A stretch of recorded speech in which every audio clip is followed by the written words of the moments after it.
Bueno, buenas tardes. Mi nombre es Paula Álvarez y junto a mi compañero Tomás Pinzón vamos a presentarles el Parque de la Memoria Argentina.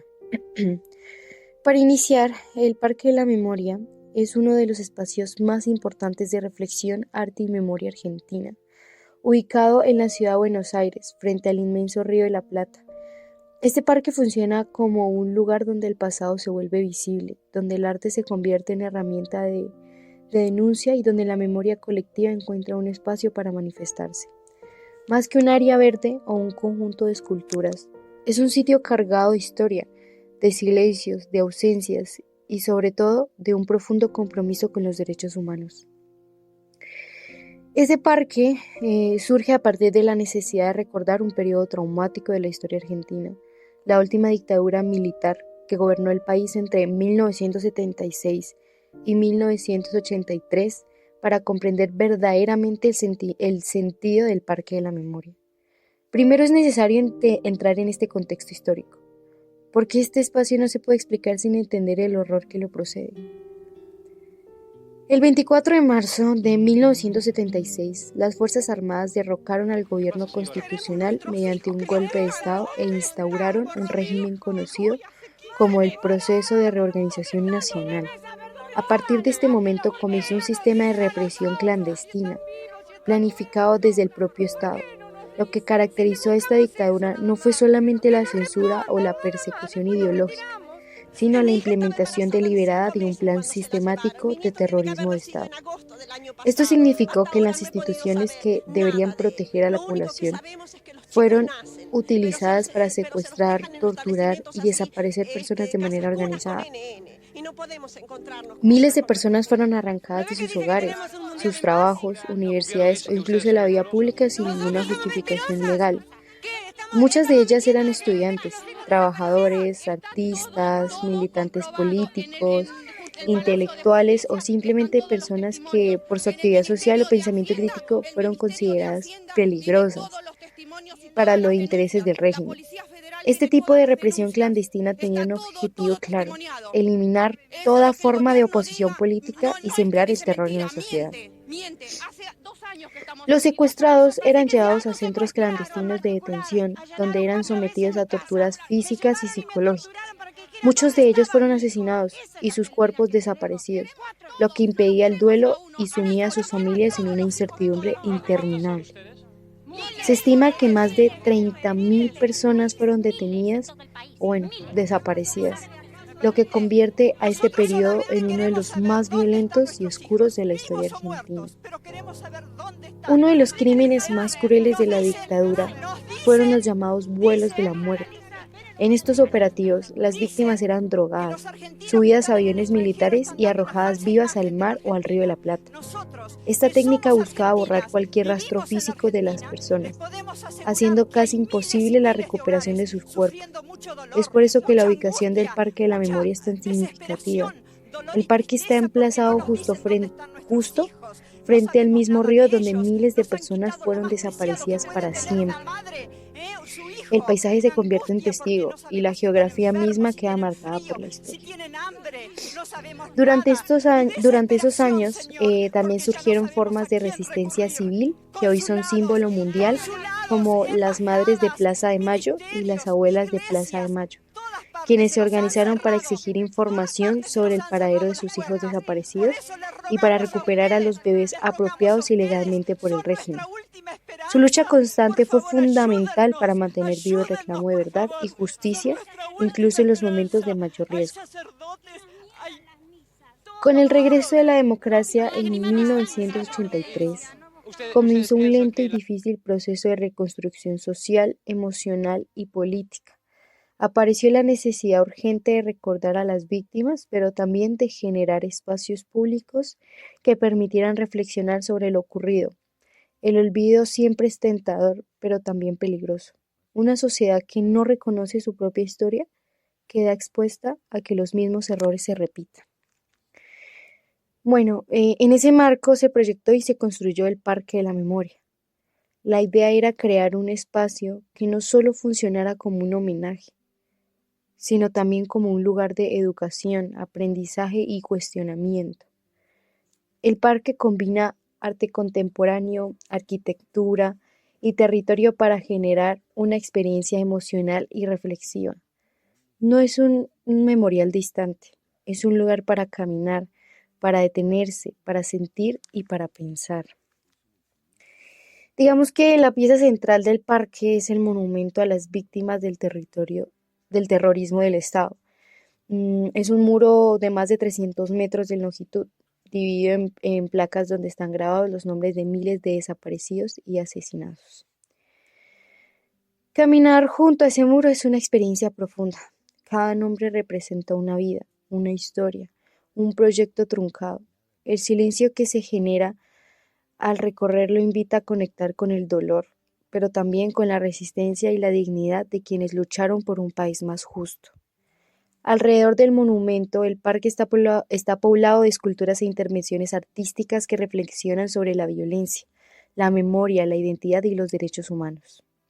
Artistas nacionales e internacionales participaron en su creación, aportando obras que dialogan con el paisaje, con el río y con el recorrido emocional del visitante.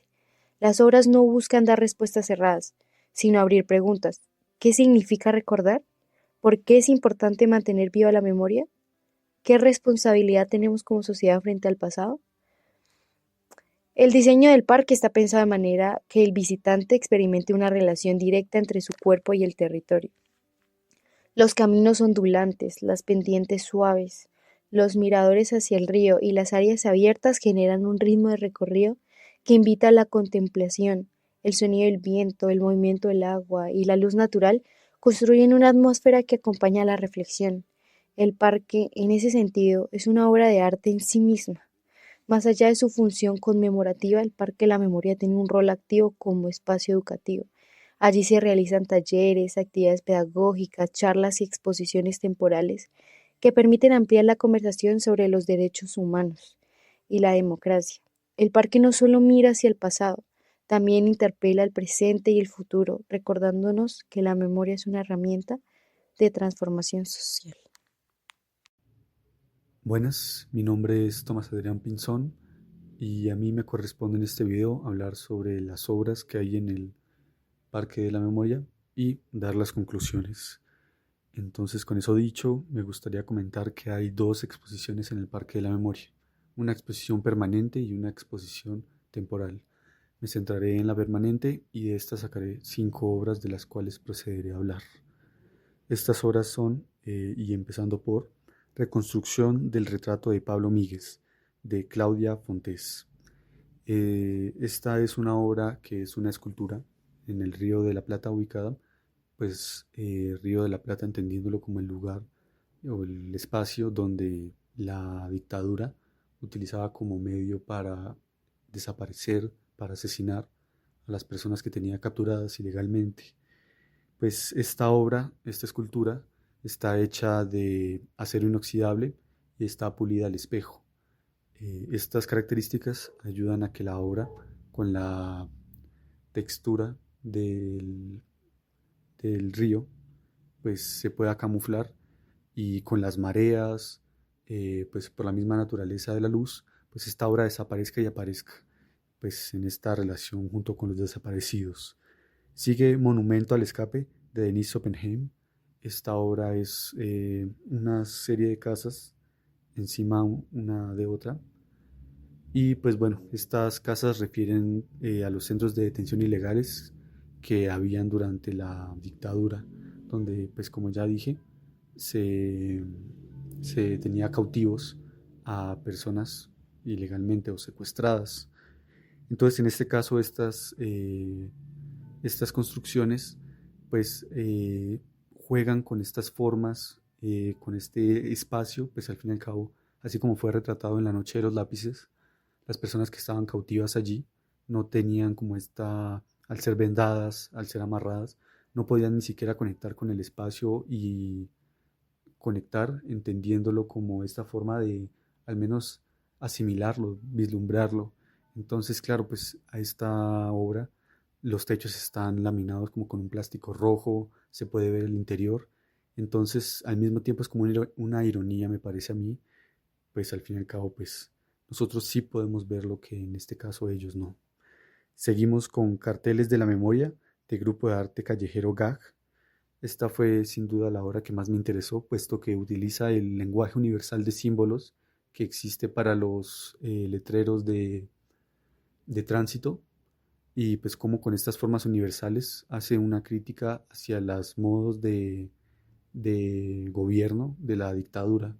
Por ejemplo, y quisiera destacar el de una imagen que es una mujer embarazada detrás de unos barrotes. Pues claro, de todas estas madres que fueron encerradas y tuvieron que dar a luz durante su estadía en los centros de detención, y donde sus hijos eran separados y el destino de ellas era incierto, y en casi todos los casos fue la muerte. Entonces, bueno, pues es como esta dicotomía entre el Estado, que es el que hace estos símbolos de tránsito, y pues el Estado, que al mismo tiempo fue el que dio toda esta serie de injusticias.